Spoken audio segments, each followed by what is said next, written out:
My goodness, we are already just about 3 weeks into our progression here. It is day 18 in our Raid Shadow Legends playthrough. To be honest, I've been having fun doing our grind here. We of course still have the amazing legendary heroes Alice. We have Sun Wukong from the promo code, which there is a new promo code now if you are starting a brand new account. So again, you're gonna want to use the link in our description, get that taken care of. There is a different hero. You're not gonna get Sun Wukong anymore, and I feel like a lot of people really love this hero for their PvP teams, because you gotta remember, he's got that really awesome skill, aura, speed, ally speed increased by 28% in PvP. That is absolutely amazing. And of course, we've been grinding up our Kale, getting his power up. Now, one thing we are going to do, I did unlock all his masteries. I'm gonna have to do that, but let's be honest, it's been something I haven't really highlighted just yet, and I did take the time and do a couple things in the shop. So because it is the 6th anniversary, there's actually been quite a few decent packs in here that I've gone for. This is something I don't necessarily know if I recommend for early game, but let's be honest, I love doing this type of thing. There's been lots of really good packs. There's been some chain packs that have had some summons in them, and that's what we're gonna go for. Hold up, click the link down in the description right now to get your free annex as well as one epic hero as you level up. All you have to do is log out of your Plarium Play on PC and uninstall. Click the link down in the description and register with a brand new email. Launch raid, complete the tutorial, and go to your inbox to claim your first champion. Here we go. You'll find annex right here, as well as Mausoleum Mage as soon as you hit level 15. This is an amazing account start in Raid, so make sure you guys click the link and follow the steps.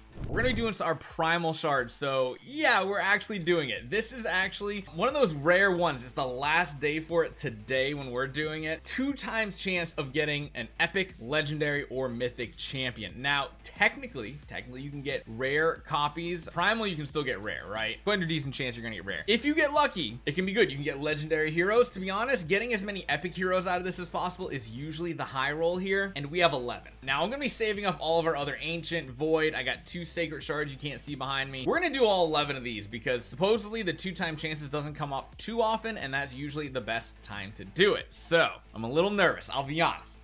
I'm a little nervous here because I feel like we could hit really big here and it would be amazing on an early game account, or we might just get 10 rares. That's totally possible. So let's hit this button and see what happens. Oh man, please. Okay, epic. Oh wow, all right, we already got a lot of epics. This is already what I would call like a good roll overall, but you know what I want to see? I want to see a different border color. Oh, we also get tournament points. This is typically what you are going to see overall. The nice thing about this is it is going to give us a lot of epic heroes to build out on our account, so that is a positive. We didn't hit a mythic. I figured we wouldn't. We do have one more summon though. Okay, yeah, that's what I was expecting. So we did do a bunch of those. Again, in the early game, these are not ones that you're typically gonna rely on. You're usually gonna want to go towards like more the end game before you focusing on Primal Shards. I just figured, hey, it would be a pretty cool chance to see what happens. And yeah, I guess because we did do those there in one of the tournaments here, the champion chase for the anniversary, we're gonna get a couple extra rewards down here, which is cool. I'll take them, and that also puts us at rank 2, so it looks like we might be getting an epic skill tome. At the very least, we probably should get some rares and stuff. Can't quite get the legend because yeah, you know, that's not gonna happen, but it's gonna give us some good progress too. So now we have a bunch new heroes. I've actually never checked a lot of these out right here. We have what? We have an attack, defense, HP, support. I'm intrigued about the support because that's one thing our account actually needs. So this is Hope First the Dust. Attacks one enemy 2 times. Each hit has a 10% chance of placing a stun debuff. That's kind of cool. Places a 50% increase attack buff and a 30% increase attack rate on all allies. This sounds like something I'm doing against bosses for sure. And then revives 2 random allies with 50% HP and fills their turn meters by 50%.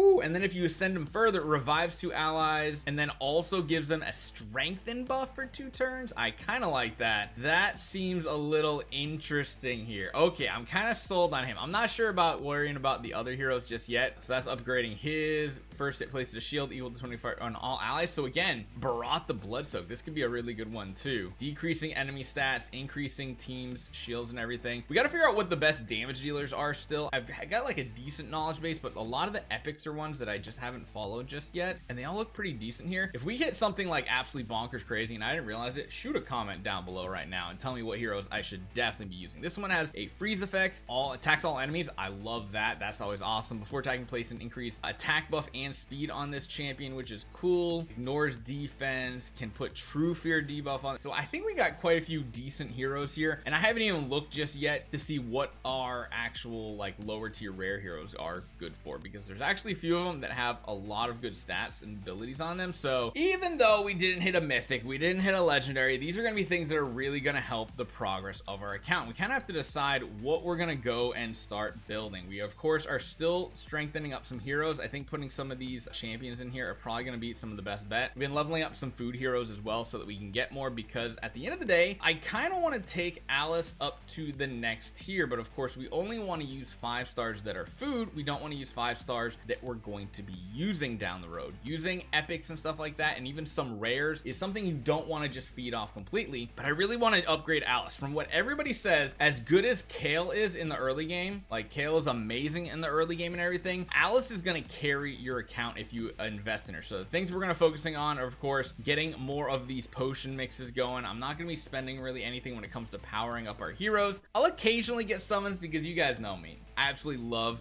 doing summons, so there's that much right there. And yeah, overall I think our progress is pretty decent. Now as far as the campaign goes, I've kind of slowed down on actually pushing in Nightmare. We can probably make some progress here today. It's getting a little bit more difficult because the level of our enemies is actually scaling up and the level of us hasn't in a little while. What I've been doing is spending most of my energy on brutal difficulty and going for things like I want crit rate set. So I've been grinding this out, getting more food, getting, you know, mystery shards, all those things, because we have a lot of energy right now too that we probably want to spend some of our stuff on. The other thing is I do need to go back. I finished all of normal. I do need to go back through hard and 2-man all of this. If you get all the stars, that's going to give us another sacred. It's also going to give you another epic skill tome. So there's a lot of things that I want to try to focus on here. But going through Nightmare, I want to see if we still get a squad that can help. Now I've really been liking Mausoleum Mage, mainly just because of 2 things: increased crit rate and increased defense on allies buff. And then this one's really nice, the removing all debuffs and then healing them. It's not a big heal, but it's decent, and this has been like my 4-man team for a while. I might substitute some other heroes in. We got a Jizzo, I don't want to say that.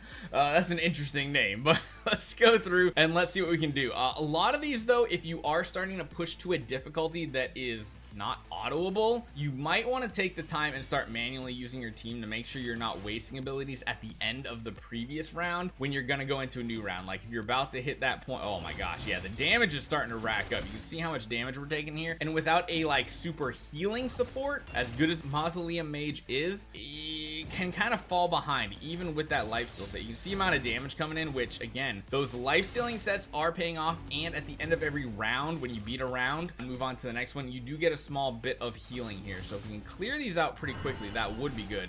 To be honest, I think I'm going to go to a manual mode here and see if we can kind of work our way through this a little quicker and a little smarter. This is actually probably a good time. Man, these are some tanky heroes once we get up to this difficulty. I don't want to use that. We can use this here. Don't want to use any of our buffing skills. I want to try to just beat him before he gets to go. And again, we get that little bit of heal. So this is kind of an example of when using auto is probably going to start falling off for you, and you need to start using your abilities a little bit more smart and intelligently, because otherwise it could go sideways quick. You could waste your AoE abilities on like 2 targets instead of saving them for round 3 like this right here. So there's a lot of different things you have to pay attention to with this. So let's get some AoE hits in here as well. I feel like it's overkill going for that target right there.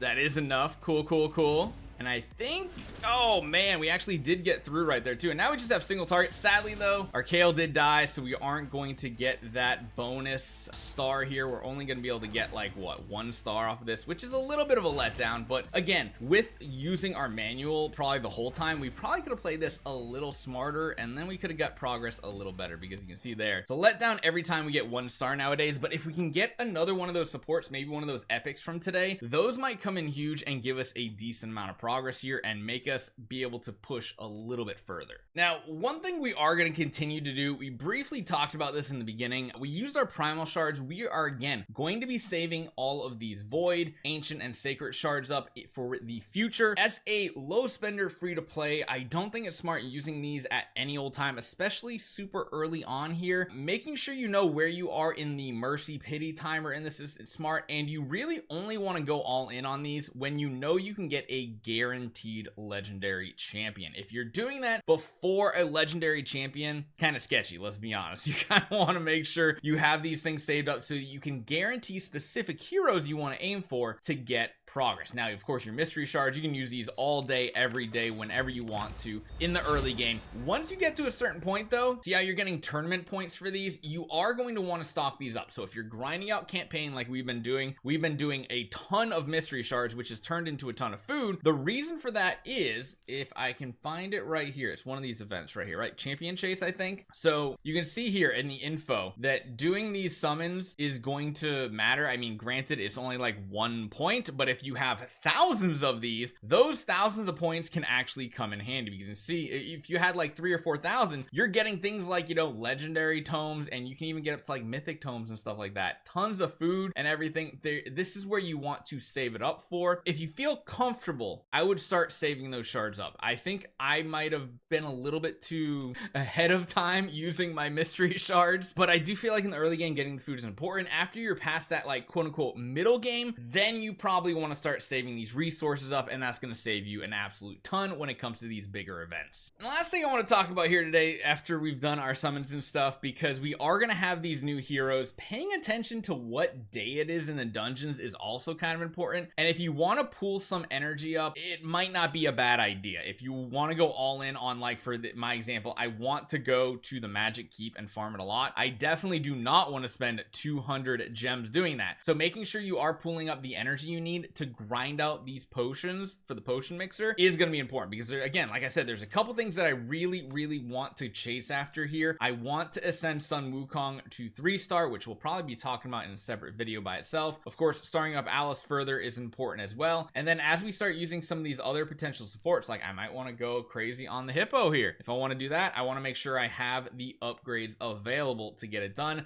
I also want to make sure I have the food to upgrade these heroes as well. And in order to do all that, we are going to have to get them leveled up. So of course you can do the instant upgrade, which I'm not the biggest fan of. I love throwing them in the campaign. If we're already grinding out campaign, one of the best ways I think to actually like level up your heroes, jump into the campaign, go to like the high stages that you are in that you think you can kind of two-man anyway. If I want to go for more life stealing sets, I'm just going to jump into battle. I'm going to do super raids, and I'm going to throw him in as my last hero, because I'll show you guys real quick. We'll just do a super raid. We'll go through one battle. I want to show you guys how much actual experience you get for these low levels. It is nothing to scoff at whatsoever. It's a ton of experience you're gonna see, and even though he's a level 1, he can still buff our team. Yes, he's gonna die, but you don't have to worry about your hero surviving when it comes to getting them experience. Just by having them in your lineup, you're gonna get that absolutely amazing experience. And then at this point, let's see what happens. I think it's gonna be like 5 to 10 levels when they were at level 1, which isn't bad. And I mean, especially if you can two-man a lot of these bosses anyway, putting additional heroes in your team that are going to be there to grind experience, which